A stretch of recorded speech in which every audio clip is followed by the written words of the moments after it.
It's that time again. It's Monday, the happiest day of the world. I don't know about all that. But anyways, it's time, once again, for Car Stereo Talk. We're your hosts. I am Dean. This is Fernando.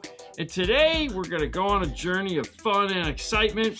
And in case you're wondering why it looks the way it does, because we got this giant pickup truck in the way. What the heck?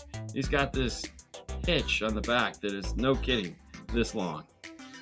It's like, wow. It's a big fish. Is that a hitch or you're just happy to see me? Anyways, we got a fun show for you tonight. As long as you guys, are ready for it. Anyways, I hope you guys had a fantastic weekend. How was your weekend, Fernando? Did your football team win? Yes, of course. That was an amazing. Oh, that's fantastic. Saturday, Sunday, yes. Good evening, everyone. Good evening.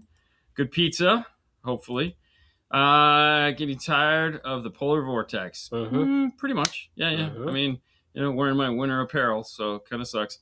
Wonderful pizza for evening. What up? Everybody. I wish, pizza. Could make me wish I had some pizza. I wasn't even thinking about pizza. Don't like the cold weather. Hey, everyone. Hello. Evening, gents. Balmy 5 in northern Indiana. Jeez, oh man. That sucks. Seattle is back. Welcome back. We missed you. Yes. It only was just a little cold. Barely above zero. Oof. That is just crazy, though. Yeah, that is silly. Happy Monday, everybody. Happy Monday. Hey, if you've got questions, this is a great time to get them in so that we can start answering them. We're going to do a few things before that, but... Yeah. Hold on. This thing is just freaking out over here. Okay. I love those two. I love these two. We love you. Hello, all. Hello from Arizona. What up? Be there Thursday. Pretty excited about that. Probably. What's the weather like in Arizona right now? I'll be in Phoenix. So, happy Monday, gentlemen. Hello. I like this look. I hate this look. It's a lot to get this to work. It's not just fun. Not... Yo. But I get it. Yeah. Yo, I mean, what like up? right now, you're like barely can see the screen. Yeah, that's what I'm like. Yeah. Yeah, you can't even read that. Yeah. I'm just so happy my friends Ahmed finally got his dream Zapco amp. Oh, there you go. Well, there you go. Fantastic. I mean, that's what you need. That's the good things in life. Uh-huh. Hola, go Hawks. Go Hawks, man. 63 and sunny in SoCal. That's what we're talking about. That's what I'm talking about. We'll get there. Hey, guys. Good evening. 90 degrees of Michigan. Shocker. Oof, crazy. There you go. Flagstaff, Arizona. Little pizza place. That looks yummy. There you go. Quick question. Do old subs lose bass and sound? Well, okay, so it depends. Technically, they lose capability depending on the subwoofer, depending on what it's made out of, depending on how old it is. Subwoofers over time can start to sag because the material heats up, cools down, heats up, cools. It's like when you take a piece of metal, you sit here and you do this, and it gets weaker and weaker and weaker, and eventually it breaks. The same thing is true with any moving piece. Just like your springs in your car, your struts, anything that moves eventually will start to sag and will lose performance because of said thing. That being said, it just depends. There's like some. Give it a try. Like you could have speakers for years and years and years. The key is to use them. Like when you let them set, that's when they don't do so well. It's kind of like true with live, true with product. The more you use it, the better it is. I feel with electronics and speakers, if you just let them sit there and do nothing, they just deteriorate into nothing. Mm-hmm. So, 32 in Phoenix. Oh my God. That's gonna be fantastic. Guess I'm bringing jeans. Oh, that's gonna be terrible. 32 though. That pretty much sucks. So anyways, yes, once the surround deteriorates and the spider starts to sag. So, yep. Okay. We do this little thing called the 12-volt Clean Wire Club. Some of you guys have heard of it. Some of you guys haven't. If you haven't, it's over on Facebook. Check it out. It's where you can post all your amazing clean wire. Today we have, I know this guy. This is JP. Did a nice little Rockford system here, T-Spec fuse holder. He's got his custom shrink wrap. Looks very nice. Way to go, JP. The other JP. That's, I guess, would be the easiest way to say that. And this segment is brought to you by DNF Tool Drawer. If you're looking for the most amazing tool ever, that is the electrical RTA. Well, you can head over to DNF Tool Drawer. Plus, you can find links to other tools that we use in the install blade, either way, there. Pick up a keychain. You know, all RTAs do come with keychain right now. We still have a couple left, so we're still putting them in the box. So, yeah. 12-volt clean wire club for the 12-volt clean wire club for all your OCD wiring needs. Some of them. Yeah, there are some people that are trying my patience, but I mean, yeah, you know, that's also just because I'm picky. I'm picky. It's just, I understand. As always, we're going to start this show off with our good friends at Audio Control.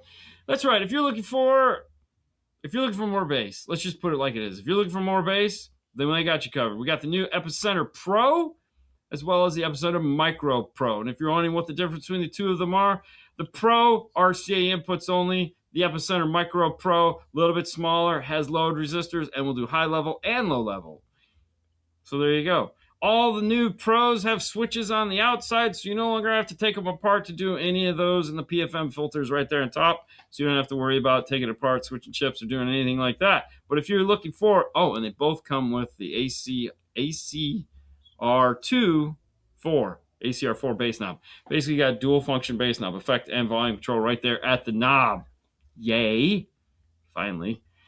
So, yeah, check them out at audiocontrol.com. Get your Epicenters. Oh, hey, look who it is. It's Mr. Brinkley. What up, man? What's up, Chris? Are you going to be at Knowledge Fest? Just curious.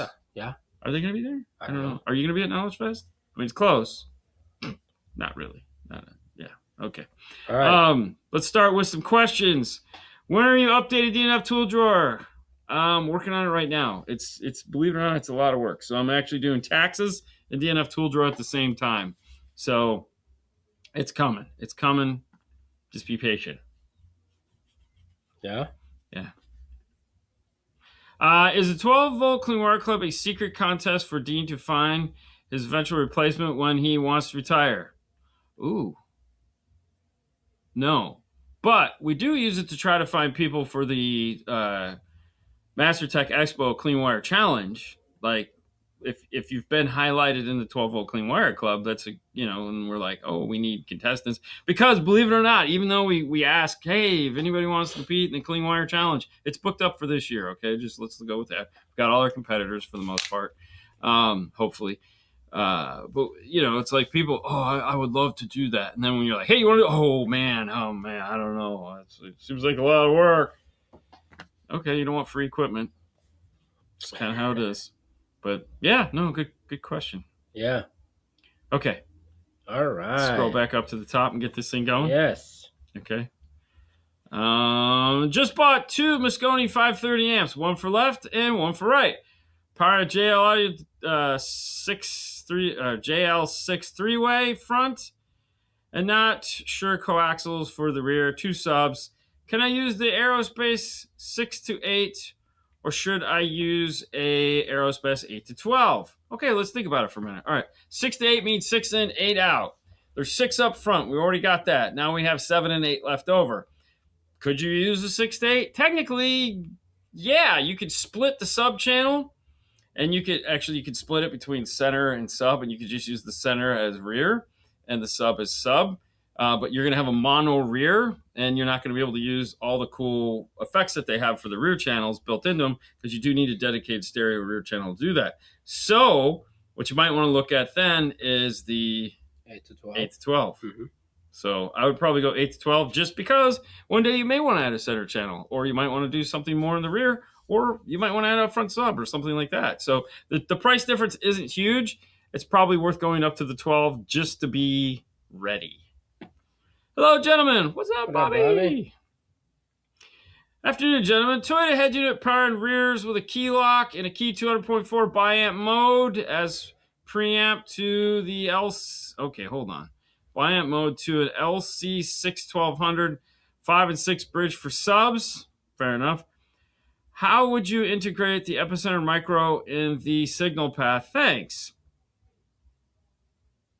So I'm guessing you're using the 200.4 as a preamp. Yep, there it is, as a preamp. Okay, so basically what you do is you're going to come out of the key lock, directly out of the key lock, Y it off so that it goes to the 200.4 and also sidesteps around and goes right into the epicenter micro, or the epicenter, whichever epicenter. Yeah, you get the micro. Right into the micro. And then you're going to go on this side, you're going to go out to your 200.4. And on this side, you're going to go right into channels 5 and 6. And that's really it. So you're just Ys. You just need Ys. Y one off to key, Y the other one off to the micro. And then just off to the channels. That's it. No big deal. So the amplifier can, because you're going to be using the 200.4 as your preamp, you're going to go high level into, I'm assuming you're going to go high level into 1 through 4. You can go RCAs into 5 and 6. No problems. Piece of cake. Easy peasy. Do all that fun stuff. So anyways, yeah, next one. Speaking of audio control, I just bought the Epic 5. Fantastic.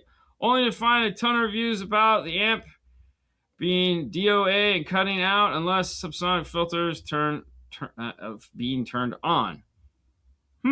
Dead on arrival is DOA. So find out tons of reviews about amp being DOA and cutting out unless subsonic filter being turned on.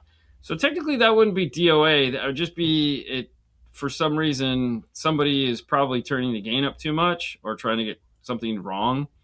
And then they're turning the subsonic filter on, and that's preventing the amplifier from putting out excess power and not working. So a subsonic filter is a high-pass filter at a given point, either 15, 20, 25, something like that. In a lot of cases, it's not like it's a stop roadblock.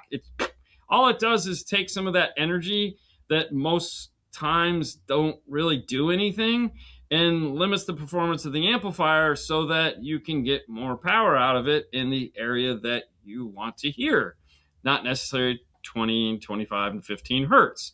So turning on like a subsonic filter is a perfectly fine thing to have, okay?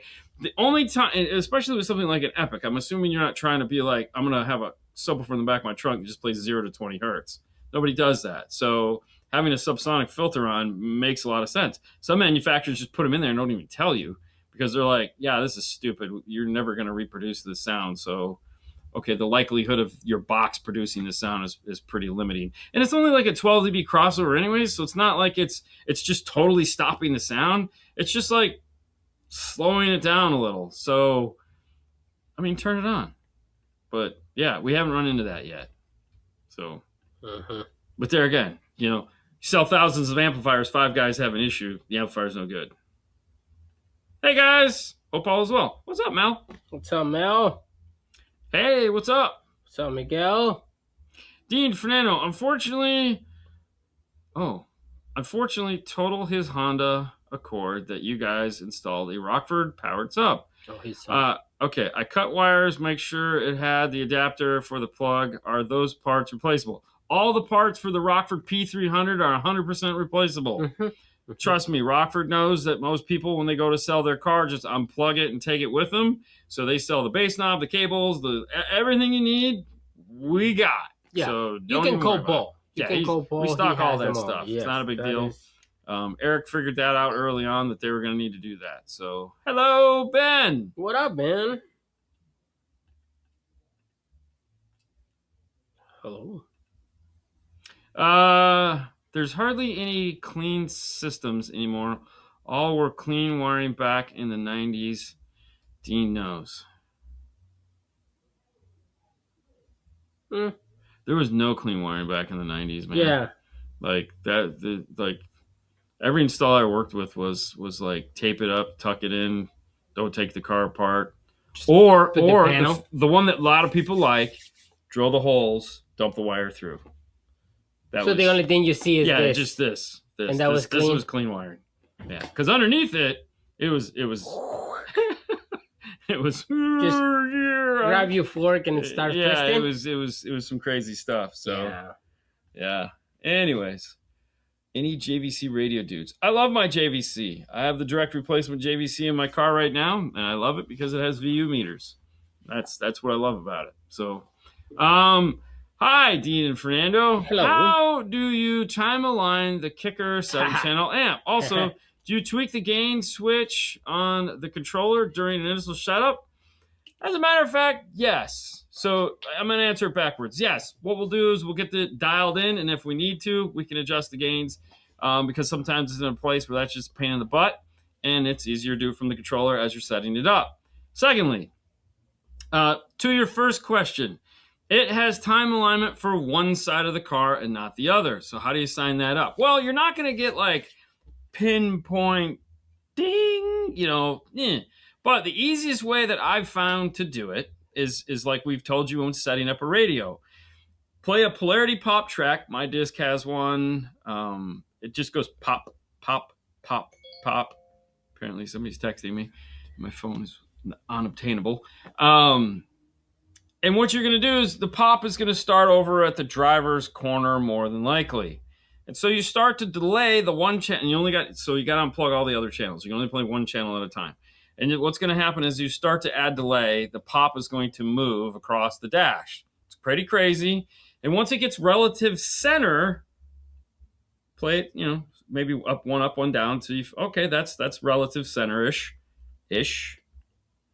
Okay, and then go good. Disconnect it, plug the next one in, pop, pop, pop, pop, until you get it to pop, pop, pop. Okay, once you get that done, then I would switch to my disc. I'm a left speaker, I'm a center speaker, I'm a right speaker, and see how that kind of sounds playing both of those together if you're doing like the front stage, like we are in this truck. We're using the low channels for the dash speakers, the higher channels for the doors, and then the higher channels for the rear doors. We're going for loud. And then for the rear, you do the same thing if you're using it in the rear. You just kind of sit forward and you let it do pop, and it's going to start more here, and you want to do it until it kind of gets to where this ear is just about hearing it, and it kind of sounds like an annoying kid right behind you here in the center, and that's it. And that's about as good as it gets, and it's actually not bad. It's not bad. We do it all the time. We're going to be doing this. It's going to go tick tick tick tick tick, and then like I said, you play a main vocal track and see how it goes. And then, yes, you can start tweaking the volume. So the easiest way as far as setting the gains is like if you go in there and you just set them until all the little red lights come on, and then you turn them down a little bit. Now that you're playing, let's say, a dash speaker and a door speaker only, and you're like, wow, I can't hear my door speakers. Well, you don't turn them up. You turn the dash speakers down because you're already maxing out back at the amplifier. So you can use that fine-tuning adjust to start to turn these down a little bit so that your mid-bass and your door become louder. It's crazy. Make something louder by turning something else down, especially if you're already at the loudest it can be. Okay. This is funny, though. Okay, give me that one. My cranky old Sony dealer always told me that JVC stood for Japanese very cheap. Well, it's funny because if it wasn't for JVC, we would have never had VHS tapes, which means porn would have sucked. Because that's why VHS won over Beta. Okay. It was.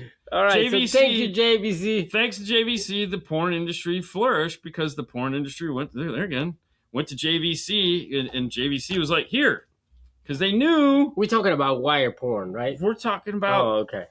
No, we're talking about because that's what happened. And that's why we got VHS and had it for a ton of time. So JVC is a really big company.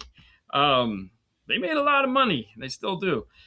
Brad going to call me after training at Arc Audio this afternoon, and I'm going to learn something today. You're going to learn today. Oh, they doing a training today? I have no idea. Apparently they are. That would probably why probably it's not that's why it's not here. Yeah, it happens.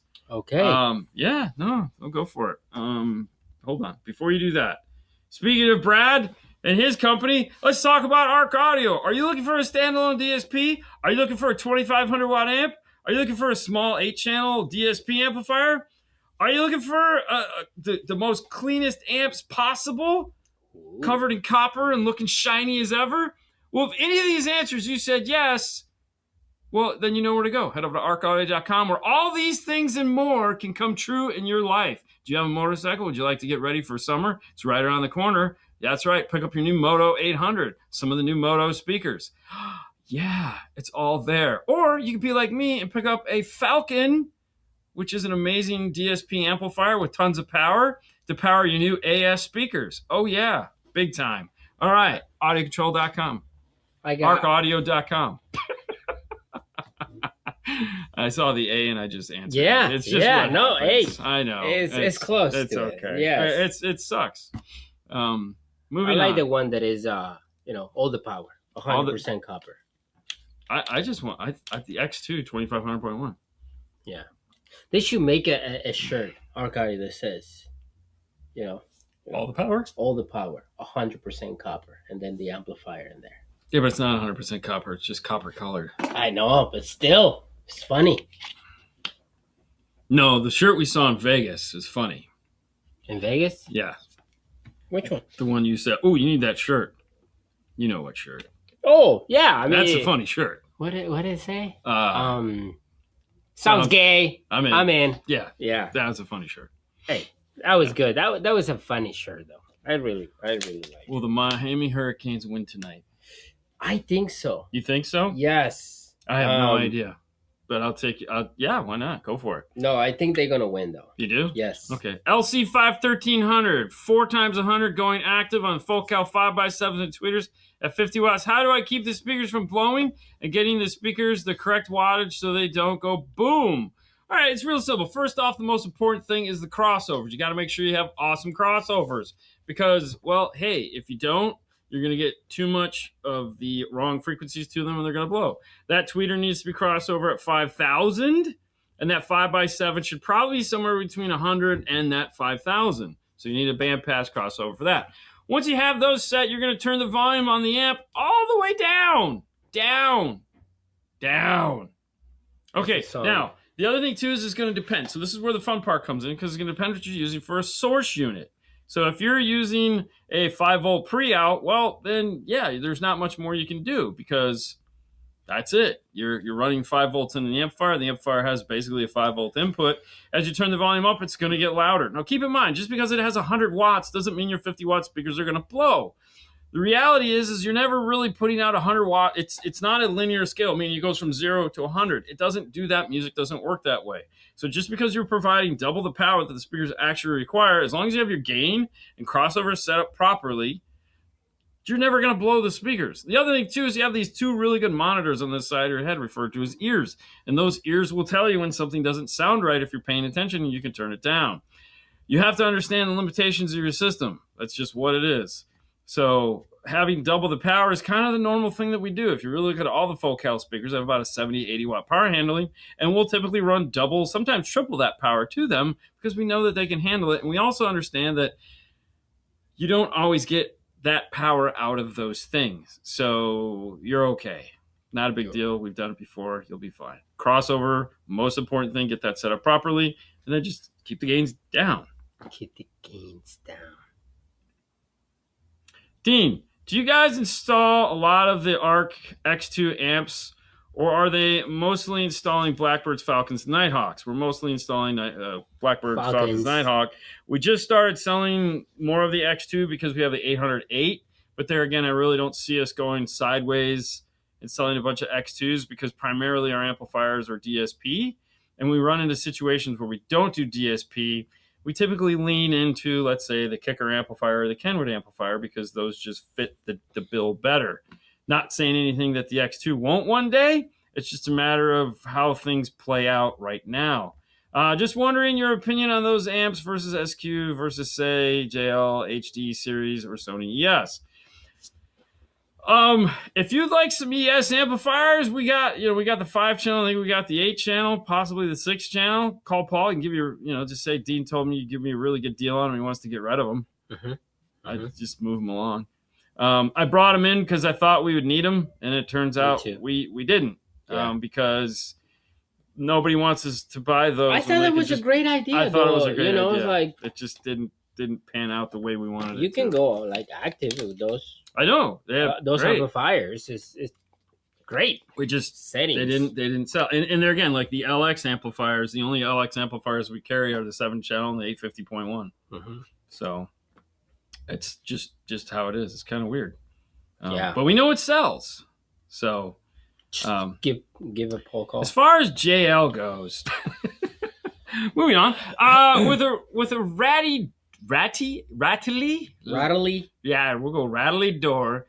It's all about figuring out what causes the noise. There's always a way to fix it. Oh, Jason, I'm sure was answering somebody's question. Yes, but it is. Yes, yeah. Rattly doors are fun. You know, there's a couple tone generator apps that you can download to your phone that will, you know, as you turn it up, you'll hear the door start to make noise. And you kind of got to do this touchy feely thing and figure out what is making the noise. And then, you know, you could apply sound treatment or foam, sometimes foam. Sometimes clay. Clay is another thing that Nick was a big fan of. Clay, Mr. Wingate, a lot of clay. Yeah. And there you go. No LX 3000.1. No, it's not there again. Not that I don't like the amplifier. It's just not really what our customers buy. We don't sell a lot of those things, so it's okay. Yeah. All right. I have not heard. He says, "What is your opinion on the?" I'm going to click on it right here while you're figuring that out. So what is your opinion on the new Bass Rev speakers? I got to hear them. I have to hear them. There's a chance that Alpine might be at Knowledge Fest in 2 weeks, and if they are, my guess is they're going to have a Bass Rev car, which I really hope they do, because I want to hop into it, take a listen to it, because they're making some lofty claims.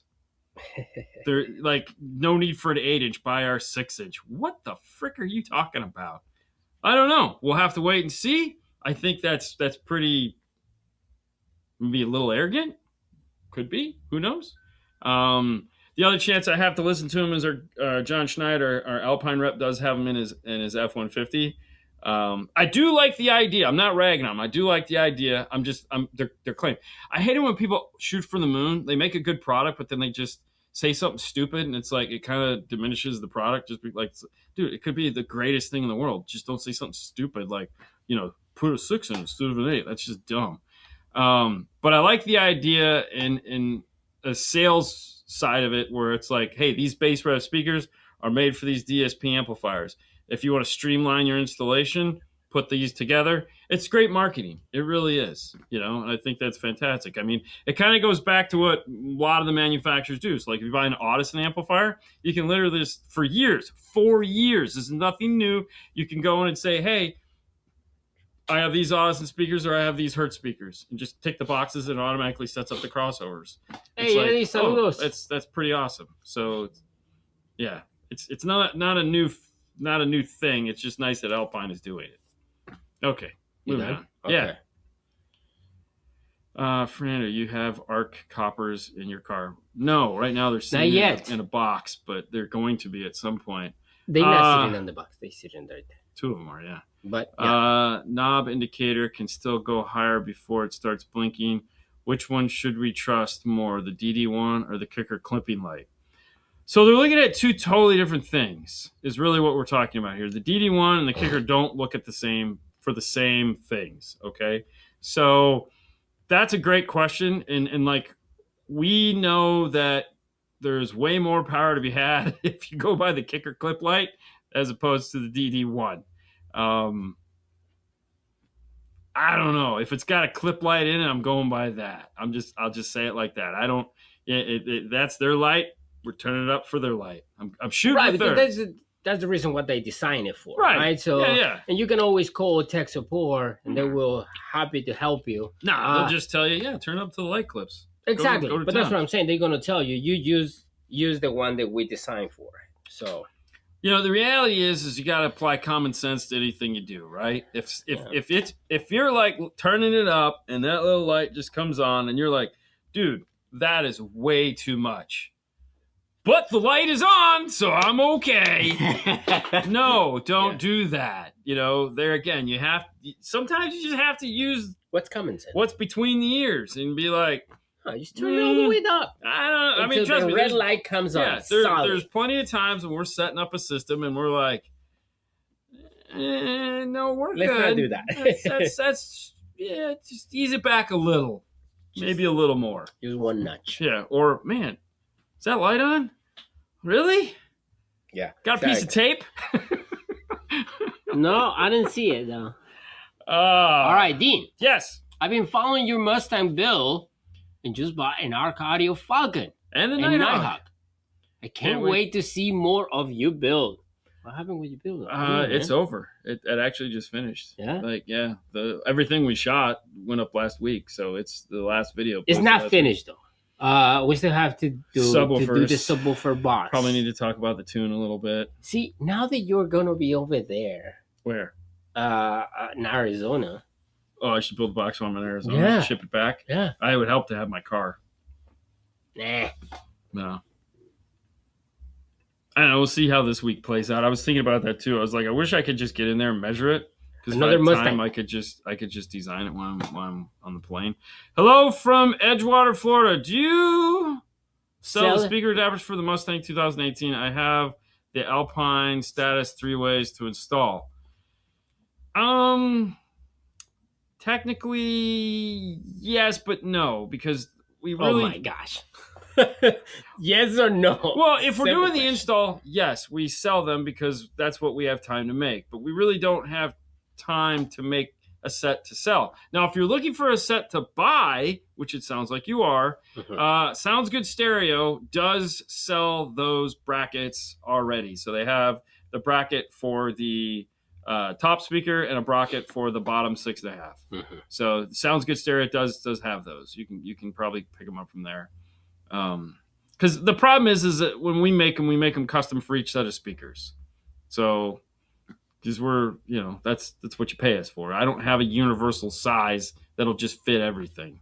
We make one-offs every time we do it. It's kind of stupid, but I think it looks better. So, any Epic 5 or L2 5-channel amp dynoing coming? We can. Yeah. Yeah, but why not? Right now, what's coming is we're gonna dyno we have those amplifiers, the elites. Yeah, we have the elite amplifiers that we have to dyno, and we have maybe a kicker amplifier we have to dyno. But no, we can get to those later. A couple weeks or next month, maybe next month or the month after. Yeah, we got them, so we can dyno them. I like dynoing 5 channels. It's a lot of fun. It's actually more exciting than like doing everything else. So yeah. If running a 3-way active front stage, what slopes do you typically recommend for the tweeters? Mid-range and door speakers. 24 dB Linkwitz Riley. 24 dB Linkwitz Riley. So here's the deal. When doing a 3-way set, you can have phasing issues at the crossover points, which do a couple things. Mainly, they reduce the volume at the crossover points. In a normal situation, let's say you're going to use a Butterworth 12 dB and you're going to do a 3-way set, then you would do a couple different things. One of them would be tweeter and mid-bass would be in phase, mid-range would be out of tweeter and mid-range would be in polarity, mid-range would be out of polarity, not phase. That's a totally different thing. So what happens is when you have the crossover points lined up as a 12 dB Butterworth, is there's a dip, okay? And when you invert one, the dip kind of levels itself out. Well, yeah, that's kind of silly when you could just use a 24 dB Linkwitz Riley and run everything in polarity and not have those problems. Plus, it'll reduce the risk of a phasing issue, which are two totally different things, even though they look identical. And then you say, well, okay, what's the difference between polarity and phase? Polarity is a hard wiring, meaning positive, positive, negative, negative. If you reverse the polarity, you're putting a positive on a negative and a negative on a positive. Phasing is distance, time. So it starts over here, but in phase, moving up and down, but by the time it gets over here, it's out of phase. How does that happen? Distance. So anyways, 24 dB Linkwitz Riley is what you're looking for. And then everything will be fantastic. Put everything in polarity and life will move on. I have done installs in the past. I'd like to purchase my supplies from you. Is it possible, and is shipping possible? Anything is possible. The reason why we don't really sell those things is time. It always comes down to time. It depends what you're actually looking for. Right. So we work on one car at a time, and trying to do 2 things at a time is typically hard. So, I mean, that's why we don't sell stuff like that online. But the best way to find out is send an email to Paul. Yeah.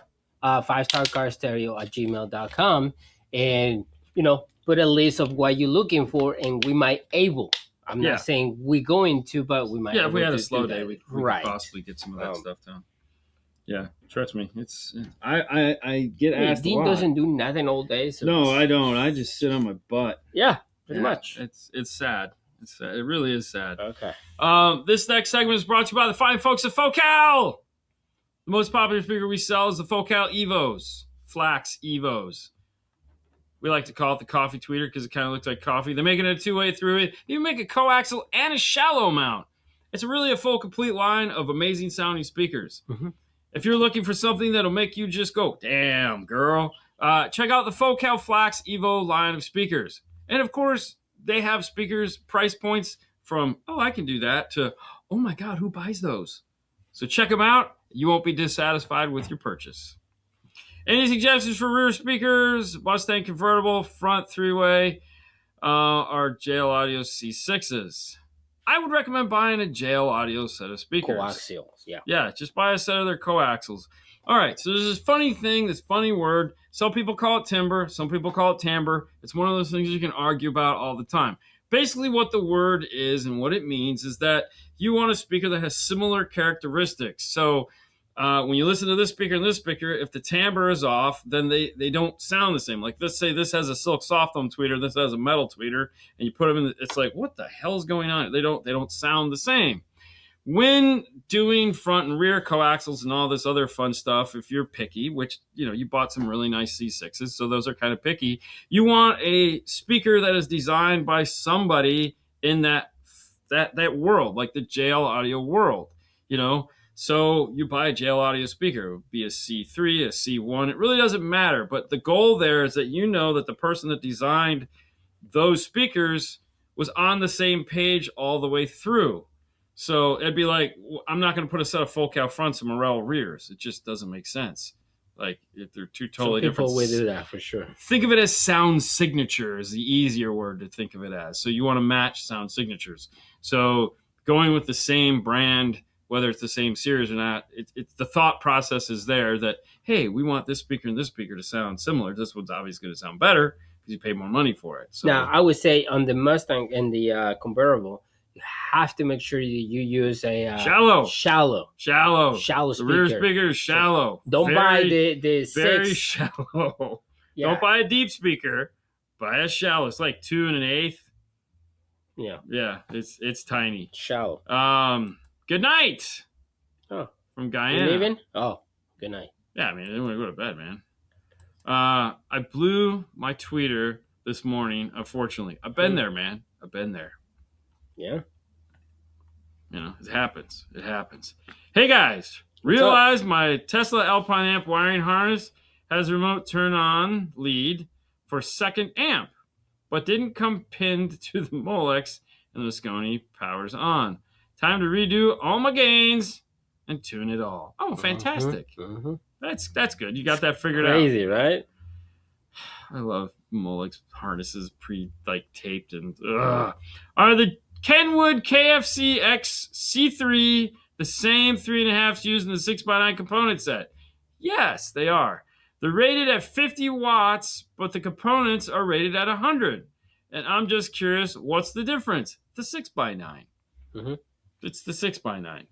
So it comes in the kit, the kit is rated at 100 watts. The individual speaker is rated at 50 watts. It is the same C3, C2 that comes in the kit, comes in that. It's just because the 6x9 will handle more wattage. So, yeah. Yep, same thing. Same speaker. Yeah, pay no attention to the wattage on the side of the box. It means nothing, clearly. But no, you're good. DNF, have you done installations on a golf cart? You done? Yes, I have. I haven't done them in a very long time. Oddly enough, we have like 2 or 3 golf cart suppliers that Paul sells to. They don't need us. They do their own thing. They do their own thing. So, it's kind of weird, but I don't argue with it because our good friend at OTS, that's how the place burned to the ground, because the guy had a golf cart and had a lithium battery in it. The lithium battery decided to go, hey, whoopee, burn the store to the ground. Fantastic. So if you have a golf cart with a lithium battery and you park it in your garage, make sure your homeowner's insurance is up to date, because if it catches on fire, it's not going to stop until there's nothing left. Hey, Dean and Fernando, after watching the 2025 Camry video, I finally got my Blam S 6.300. Okay, go along with my 3s. Just wanted to thank you guys. Fantastic, man. There you go. See? You know what's funny? This is what I think is funny. Like the guy that like this guy right here that like puts all the part numbers down there just to say like thank you. And then you got the guy that wants to ask a question about something and it's like, hey, I got a speaker and it makes a noise. What do I do? Like, what the frick? I appreciate everything. The more numbers on there that we can kind of get an idea of what you're talking about, the better. What's up, Dean and Fernando? Question: what brand CNC router table you use? So this is from Inventables. It's like a gummy treat. No, it's from Inventables, and this is called the X-Carve Pro. Well, the reason why I went with this is I've been looking at these guys for like the last 8 years. They finally came out with their Pro version not too many years back, and as you can see, this thing is a beast. Like, it comes on a pallet. It's heavy as hell. They make it a 2 foot by 4 foot, which this is. They make it a 4 foot by 4 foot. One of the cool things that was nice about this is the software. They're actually a software company that makes tools, not a tool company that makes software. So their software they make for a whole bunch of other manufacturers. So basically any size of these you can buy. There's like 30 or 40 other companies that use their software. They make it available. So it's kind of like the Android of the CNC machines, of the small CNC machines. Let me rephrase that, because the big ones all have like their own, hard to use crap. So over here to the side is a whole big computer brain for it. Like, it looks like an old school PC. But the software is a software called Easel. It's weird because it's like online and offline, so they store all your files. It's very Glowforge-esque as far as how they do things. Now, if you don't want to use their software, you can. Like, you can just get a generic CNC software to run on it. It doesn't matter. It's just if you want. Very friendly. Makes more sense to use theirs. Super cool to use. Got us up and running like in days. I think it took longer to assemble it than it did to just get it to do something. So, pretty cool. Definitely like it. Is the CNC going to be on DNF Tool Drawer? Yeah, why not? Sure. What is the easiest carve for most regular installs? I got to be honest, I love doing F-150s. I really love doing it. I mean, I know it's a joke, but I really love doing F-150s. And I love the Jeep Wranglers. I mean, when we get to do what we want to do in a Jeep Wrangler, it is a lot of work. The Wrangler is definitely more work because there's a lot of weird things that you have to do to it. But the F-150 is definitely the F-150 is definitely the thing that is cool. GM will never be. Sorry, Chevy GM will never be the guy. They'll never be my baby. I love the trucks. I think they're very cool, and I think they're nice. I love the grill on these things. Complicated, though. They cannot figure themselves out. They're so stupid. Like, their electronics are dumb. They've always been dumb. They like to do things first and piss everybody off. So as far as like a headache, anything GM. It's not that we can't do them. It's easy enough to do them. It's just, it's a surprise. The new 2025 GM base model has fake engine noise, or ANC, or whatever the hell they're calling it, built into the generic radio. I mean, there's no way to bypass it. There's no wires. Right now, there's absolutely buckus, except for when you turn to page 158 in the owner's manual, and it tells you, hey, if you put an aftermarket stereo in your car, you may need to go back to the dealer and have this feature programmed off. Right there, it says that. Yeah, and then you go back to the dealer, and the dealer goes, I don't know what you're talking about. It's like right here in the owner's manual, right here, this page. Nope. Can't help you. I just paid 80 to 100 grand for this bitch. Fix it. Nope. Sorry. Dorks. Hate them. What's the easiest SUV you do on the regular installs? SUV. That's a great question. Honestly, I don't think we have any regular SUVs that we do. SUVs are all time consuming because you have to pull so much of the car apart to get to the back. I mean, maybe the Bronco, but I don't consider the Bronco an SUV. No, dude, you got to remove the whole entire back. Right, but right. But I'm just saying that's there's nothing easy about them. SUVs do not equal easy or time friendly because usually if it's a third row seat, one of the seats has to come out, or the seats have to come out, or the whole side panel in the rear has to come out. Sometimes we get lucky and it's like these panels will come off, like an armrest or something like that, and you can get through there to the main harness. But most of the time, they just suck. I just did a 2023 CRV easy as pie. There you go. That's cool. Yeah. You know? Yeah. But typically, SUVs are not. And it's, okay, there again, nothing is particularly hard. It's just a lot of screws. So, it just depends what kind of mood you're in. I mean, it's not like you're sitting there going like this. Oh, I don't know what I'm doing. It's just, does it come apart, or do I need to get my drill? And then do I have to take the top piece off before the bottom piece? Is there 20 pieces in the way? So it's just that kind of stuff. I mean, removing a door in a car, I think the Honda Accord is probably easier with one screw, and it comes out. Yeah. How does that work? So some manufacturers definitely better than others. And then you have another manufacturer that put like 10,000 screws. Oh, dude, the screws in that freaking van the other day. Oh my god. Yeah. That was and different type of screws, not just one. Yeah. Well, there you go. GM, like you watched the Morel video when we're taking the side panels off to do the dash speakers. 3 different screws. Like what the why? You need a Torx. This one you have a Torx, a 7mm, a 10mm. Yeah. Yeah. It's so dumb. And 5 panels later. What is needed to add a sub and sub amp to run the sub to the door speakers of the 2020 Ram Bighorn 1500? All right, so the easiest thing. All right, so Ram, good enough, Bighorn. The question is, it's a Bighorn, so my guess it's got to have the Alpine or premium audio system in it. I can't see one of those not having in it. If it doesn't, then you just need the T-harness to bypass the ANC module underneath the driver's seat. If it has the Alpine system, you're going to get yourself a Sub Pro from pack-audio.com. Pack-audio.com. You're also going to find all the other pieces you're going to need, if it's not. So pack-audio.com is going to have all the pieces you need to bypass the ANC, to tap in, to do your high level, low level. But if it is an Alpine system, the amp or Sub Pro will give you an RCA output that's going to connect via data behind the radio and give you a full frequency, non-fade output. And if you don't know what I'm talking about, if you watch today's Instagram recap, I think it's on there. Might not be. Might be next Monday. Either way. We just did that in a video the other day where we showed that. We did a Dodge. But that's where you're going to look at. Not the Alpine system. Okay, so if it's not the Alpine system. There you go.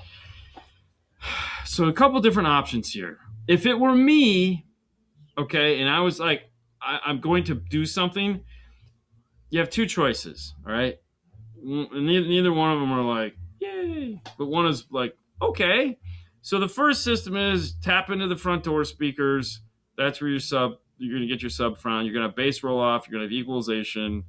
There's no way to fix it. Running into something like an Epicenter Micro would probably be the best way to do it.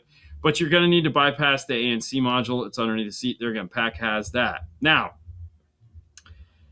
if you take this one step further, maybe get a 5-channel amplifier instead of a mono block, then you could do an Amp Pro, not a Sub Pro, an Amp Pro. It does not have to be an Alpine system at that point, because what it'll do is you're going to pull out the radio, you're going to plug this thing in, you're going to turn the car on off twice, waiting 20 minutes between on-off. It's going to reprogram the radio to a preamp level output to go into the Amp Pro, which is then going to give you balance fader. It's a data-to-data connection. It turns it and makes it thinks it's the Alpine system. That will then give you 6-channel 5-volt output that you could go off to a 5-channel input, and you will have it basically turns your factory radio into an aftermarket preamp section and gives you all the cool shit you want. No more ANC, no more bass roll off, no more crazy nasty sounding EQ, and it's a better way to do it. So it might make sense to upgrade to either a 4-channel monoblock or just get a 5-channel and put that in, and you'll be much, much happier. Now, the interface is going to be, it's not like cheap, but I'm assuming you're going to keep the truck for more than a week, and it might be worth it to do it. So you spend a little bit more money up front, but you get a much better system down the road. It's up to you, but that's what you got. All right, so I have this one that says, here you go. Okay. Thanks for the plot. I will look at the, sounds good. Out of curiosity, how would I go about getting an estimate from you guys for an install? Installation. Oh, there you go. Wow, you really, really typed all that up. Wait till that scrolls back around again. Give Paul a call. There's the phone number. 5-star retail. You can email us at 5starcarstereo@gmail.com. Yeah. So there you go. Email is a really great way. Send us pictures. Send us your list. And, I would say an email is better. We can get back to you. Email is definitely better. You'll probably get a response much faster. Okay. Moving on. All right. I got one more of these to do. Last week we showed you the new Gladen, Zeta, and Sigma speakers. Yeah. I know we put Mosconi up there, but believe it or not, Gladen.com is a place you can go find Mosconi and Gladen. It's the same company. One is power, one is speakers. The Pico that you're looking at right here is the smallest footprint little powerful amplifiers on the planet. Yes, with DSP. With DSP. It's Bingo. fantastic. Yes. So if you're looking for small compact, I mean tiny compact DSP amplifiers, or the biggest DSP amplifiers, Mosconi has you covered. Check them out at mosconi-america.com or gladen.com. Is there an online resource I can use to identify where my factory grounds are in a 2014 F-150? No, not at all. So in a 2014 F-150, if it's aluminum... Metal, no, it's 14. Still metal. Is it metal? Yes. If it's metal... Yeah. They're everywhere. Everything started from 2016 and up. That would start aluminum. So 2014, you still have metal. Just make sure scrape. These guys are crazy. Scrape all the paint. Make sure you got really good contact, and that's it. Yeah. What is Jason asking? I don't know which one. I don't know. I don't know which question. He was saying hopefully he didn't get answered. Yeah, I don't know what question that was. All right, so I'm just trying to get which question, Jason? Because like me, you guys been replying a lot, and I know you guys doing a fantastic job. I already have an binary reference. Oh yeah, this is I was there around 5 to help the distribution block. I can confirm. The hitch. It's huge. Did you hit yourself? No. It was a guy that Paul brought over, and it was, I was back there right at the box. Dude, it is so big, man. That is silly. That's why I told you to go this way, because I was like, there would be you'd hit the fence. Yeah. Yeah. So, I mean, I jump it. It's okay. Yeah, whatever works. I'm very experienced on that. XY. Yeah? Okay.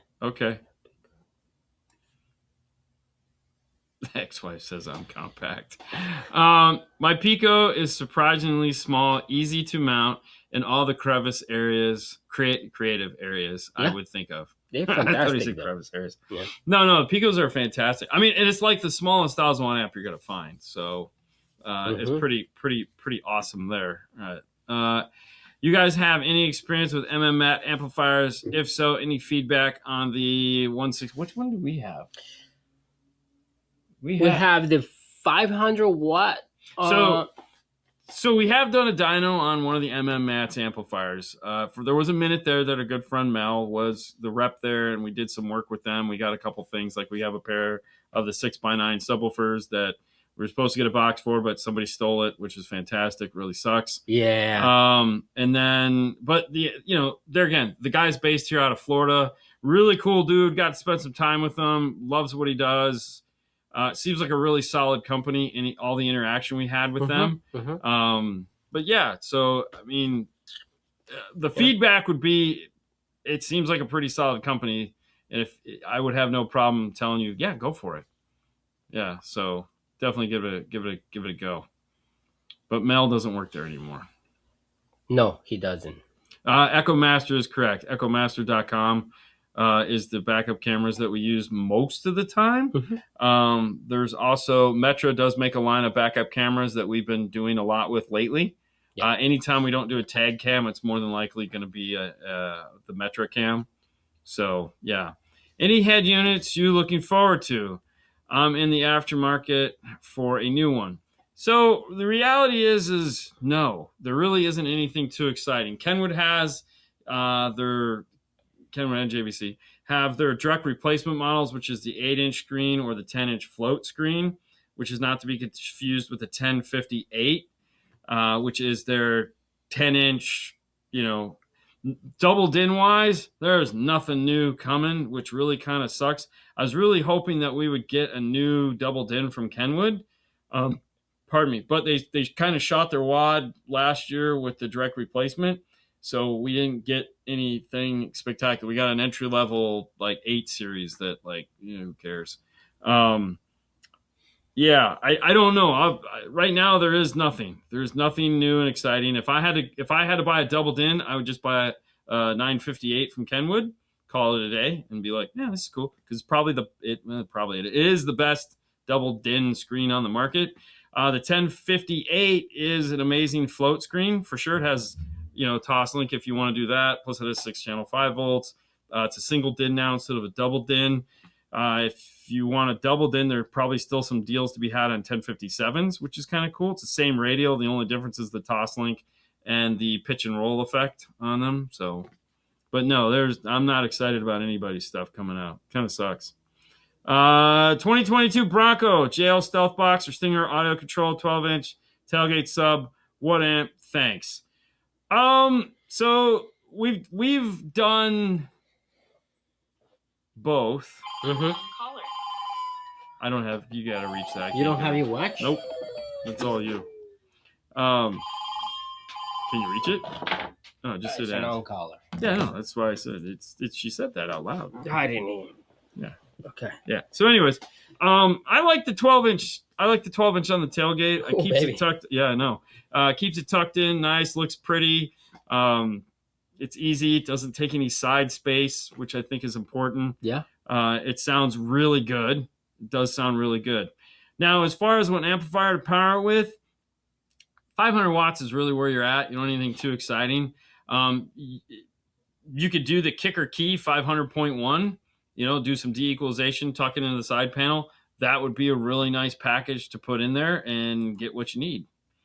And then, yes, so on another note, another one of these that is available, if you're looking for more boomy bass, and also that it's not the rhino-lined wood, it's an actually blown PVC box that bolts on the back door. Mm-hmm. MB Court does have their new 12-inch ported box for the Broncos that I did get a chance to check out while I was at SEMA.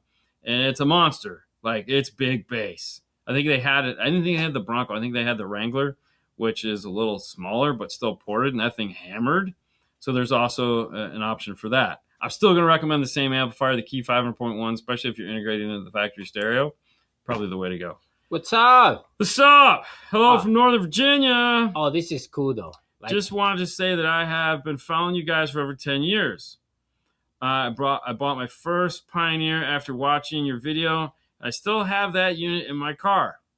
Wow, that's nice. That is fantastic. Keep doing what you're doing. Or trying. Hey, man, thank you so much. Some days are harder than others. 10 years, though. He bought a Pioneer when they were Pioneer. So yes. Yeah. Just keep that radio. Yeah. Oh, hold on. Go down. We're going to go to that. Go down? One more. Right there. Next one? No. Dude, down. What is down? Does the words down not mean the same? Down. What? Says, why are aluminum F-150s bad for grounding versus steel ones? Oh, what? That was the next one that I was about to hit. Sorry, I wanted to get to that one. I thought. Oh my God! Stop, everybody! No, I just said I didn't say stop. I said go down. That's it. Because it's aluminum. Aluminum doesn't conduct electricity as good as steel. The problem is not necessarily the fact that it's aluminum. That is a big problem. If you go back to the housing industry for a while, a minute there, they decided they wanted to use aluminum wire. It was a miserable fail. And so basically you have to use double the amount of wire in aluminum. So you like CCA, copper clad aluminum. It's the same thing. Basically your car is copper clad aluminum, but it's not copper. It's just 100% aluminum. With the F-150, because it's aluminum, most of the car is not welded together. It's either glued or riveted together. So you have overlapping seams that aren't so spectacular. There are ground points in them that you can use if you're doing, I wouldn't, but you can use if you're doing like a low amperage system. There's 2 ground screws right on the backside underneath the windows, the rear sliding window at the top. There's one on the left, there's one on the right. They're in the exact same location. If you're doing a small amp, yeah, go for it. We never do because it's basically you have a bass boat. So if you had a bass boat and you wanted to wire up things throughout your boat, you would never think of grounding it to the boat because it's a poor conductor of electricity. Aluminum doesn't work as well. The other thing, too, is when you look at the manufacturers that make all the interfacing for the car, right on there, they tell you if you can void the warranty. Nav TV used to have it spelled out really simple. If you don't go to the battery, then Don't call us. Don't call us. And don't send it back, because if it blows up, that's your problem, because the ground resistance is going to be a lot higher than it would be if you just had the copper wired in. So over the years, there's been a couple different things like, oh, let's drill holes and go down to the steel frame, because that's always what some person of authority will say. And it's like, well, the problem with that is that the frame is, there again, not one piece frame. There's several C channels that are overlapping, that are all welded and whatnot, and it's like, okay, so why not just go to the battery? It just kind of solves everybody's issue. And so that's what we do. That's what we do. Some people don't. This has become one of the things that people argue about nonstop. And it's like, hey, whatever works for you. You do you. We'll do some us. people that But are fine. Yeah, that's why we do it. Hey, fellas, but eyeing those Morel MW9 mid-bass drivers. I know you're a huge fan of Morels. I don't know what's going on. Pros and cons. I had a full-size SUV, so I don't think fitment will be an issue. There are no cons other than fitment. That's it. It's just fitment. And if you feel that it is going to fit, now keep in mind, when going with a big speaker behind a door panel, the opening is just as important as the hole that you're going to put it in. So, for example, if you have a big speaker and you have a little hole, the sound is not going to come through the way you were hoping for, because you'll never be able to get all that energy through the door panel, in which case you'll actually have back pressure coming from the grill onto the driver, which will be bad. Fastenings and stuff like that are hoping, but still you're pushing pressure, and it might not move all that air through the door. So you want to make sure whatever you're putting in has a big enough hole to get all that sound through it. That's key.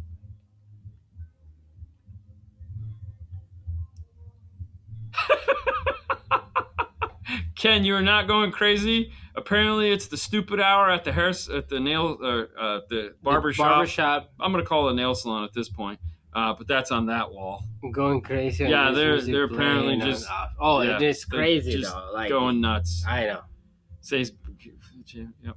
Okay. Some bass is coming through my JBL with the speaker. Yes, it is. Well, we almost done, guys. Yeah. So. I hope the industry appreciates all you do. As a tinkerer, I have learned so much. Thanks, best mid-bass 8-inch for SQ F-150 with Blackbird and Nighthawk. No bridging, like to sound like. Listen, if you okay, so I'll just throw it out like this. Mid-bass wise, if you want the best, check out the Gladen Zeta 8-inch mid-bass. Yeah. Okay. Gladen Zeta 8-inch mid-bass. You can buy brackets for it and the speaker already in the bracket if you want from the guys at Sounds Good. They have them all set, ready to go. It is expensive. I don't know what your budget is, but it is when you said you want the best. Yeah. So if you want an 8-inch, we said 8-inch. So the Gladen Zeta 8-inch with the brackets, you can pick them up at Sounds Good. You will not be disappointed. Is there any danger in inverting the polarity of subs to eliminate a dip at 80 hertz? No. Between the mid bass and the subwoofer, no, you can do that. SQ people do it all the time. Yeah, basically what you do is you play some music and you go pop, pop, and you see if the bass moves forward. That's it.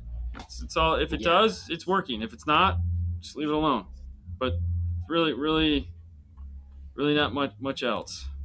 Has anyone actually installed the Morel GM replacement speakers yet? I know they showed them a couple of shows ago, and they have a high sensitivity rating, but I was curious how they perform in the OEM Bose signal. I've never installed them in an OEM Bose signal. No, I've not. Probably not well, because most of the time those are 2-ohm speakers, and the Morels are not.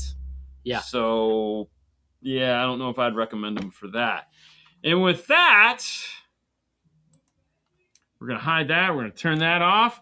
And that's the show, guys. That's Monday in a nutshell. Thank you so much. Bad news is there's going to be no News Friday and no Saturday show because I'll be out at Mobile Solutions in Phoenix, Arizona with my good friend Brian Mitchell. Brian, Brian who runs it, of course. That guy will be there. But Gary Bell will be out there with us. Hopefully, I'll get to do some lives every now and then. We'll see what's going on. I promise it. I cannot always deliver. It depends on how much is going on and what my thing is doing. So just pay attention on 5-Star Car Stereo on Instagram. So you might... You never know. Brian and I might be bored one night. We might hit up the YouTubes. You never can tell. Brian is an interesting cat. We like to have a lot of fun. Yeah. That's how the podcasts go. So we'll see what happens. You never know. We need to do a live podcast. Maybe I'll pack my microphone. Maybe Brian should pack his microphone. All right. That's all we got. We'd like to thank you for tuning in and giving us your time. We had a hell of a party going on next door, so that's great. Hope you're digging the music. We're going to go there. Haley didn't know who Speedy Gonzalez was. Oh, the other day, somebody says something to Sebastian, and he's like, what? And I had to show him, and he's like, oh, wow, that's cool. Oh, my gosh. Anyways, we'd like to thank our sponsors, Audio Control, Arc Audio, Focal, Moscone, and Gladen. And, of course, you, the fans, for being part of this. You guys have a wonderful night, and we'll see you later next time. Bye, guys. Bye.